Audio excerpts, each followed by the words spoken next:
Welcome back, traders, to a new session of charting across the board. Happy Friday, everyone. Excuse the voice. I'm a little congested, but as euphoria is in the air, I believe it's prudent and time to step in for another risk control.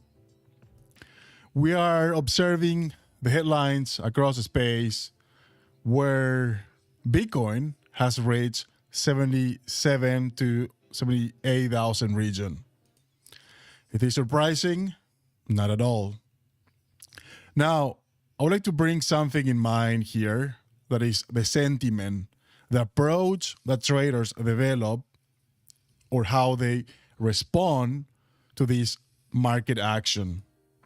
As traders, you guys know that dealing with emotions is an extremely difficult factor, but we must remain grounded, especially once again in this field. Now that Bitcoin has reached the projected zone into a 77,000 to 78, we have only completed one of the many levels by levels.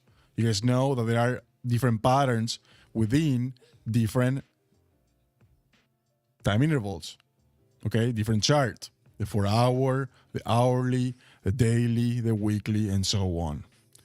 The chart that we can observe on the screen correspond to the 4-hour time frame, the 4-hour time interval, where a pending bearish shark was within the radar, okay, to current levels, to current highs. But marvel, how can we project these levels?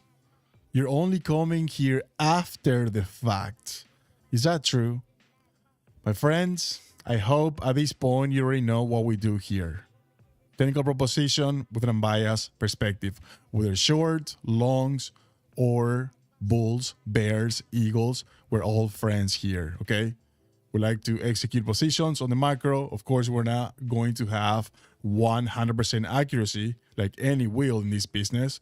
This is why it makes more fascinating and also frustrating, as I mentioned to one of the members in our room before. So we are now at a critical level.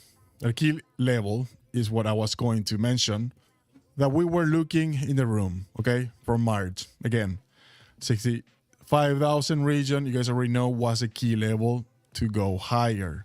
Now, from these legs, we can interpret as a projection from this C to the D. To me, of course, as a harmonic pattern trader, becomes obvious that I would like to interpret this pending formation as an upward trajectory.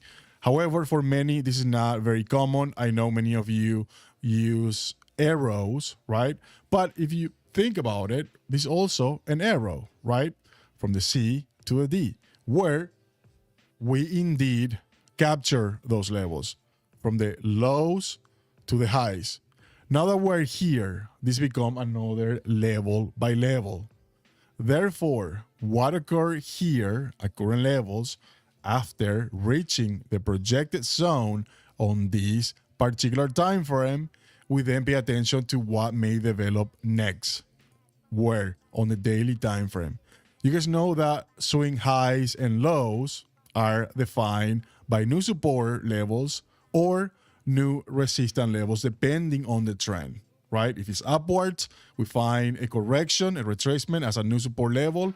Conversely, on a downtrend, we find an upward move into a resistance zone, potentially, okay?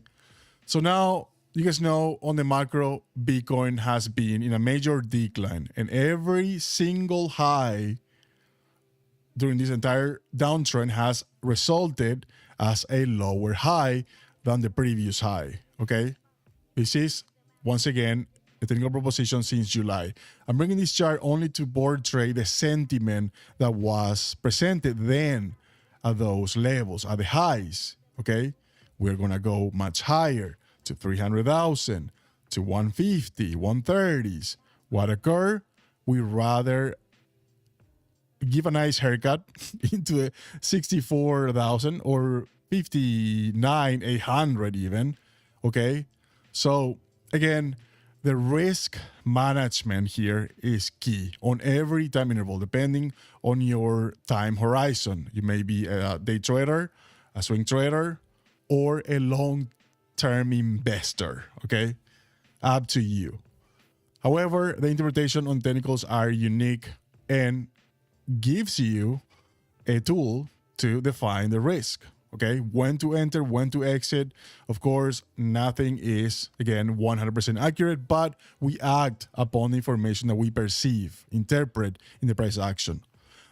Point being here is that now that we tested clearly, okay, the lows as of now, okay, once again, 65 remains as a key level. What I would like to point out here is that after the highs, we can observe there was a low, another lower high than the previous lower high, and the high. So therefore, how much higher can we go? We mentioned that we have a pending formation, once again, on the daily time frame that comes for the Wyckoff schematic, okay? Here, the same technical proposition presented in December also was within the range. Think about it this way. How many interpretations occur since December up to current levels? And where we are now in the price action with all the noise in between, correct? Prior to the WAR, okay, to current levels. Prior to the close of the trade-off, you guys know what? To current levels. The sentiment then, okay, is what I'm trying to portray here, my friends.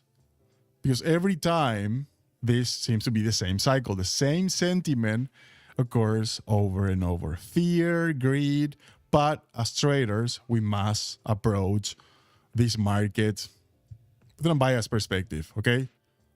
Clearly, we're going to obviously have our own perception of the market and would ideally like the market to go our way.